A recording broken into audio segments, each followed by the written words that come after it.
Şerefine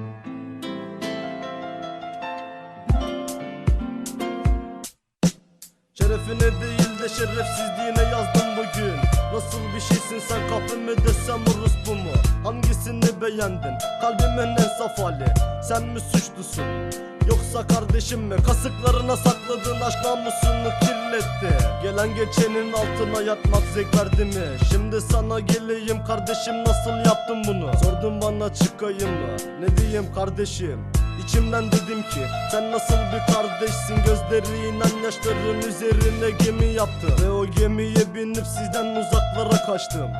Lanet olası İstanbul'da bir ben mi vardım? Kalleş olmuş kardeşim, hayır yok, kendimi tutmalıyım. Elime silah vermeyin lan, bir çılgınlık yaparım. Onlarla beraber kendimi de yakarım. Yakarım İstanbul'u, tutamam ben, çıldırırım.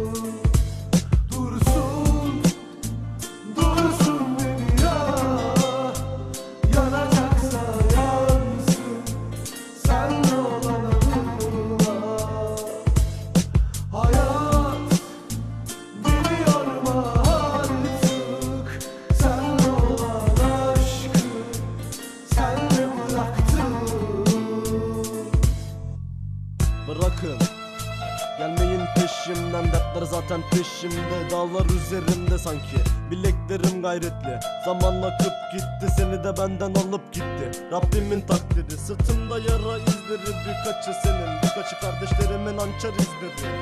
Lanet olsun, görüp sevip dostlanmasaydım şu an bu halde olmazdı. Ellerimle kalbi söküp ellerine bıraktım.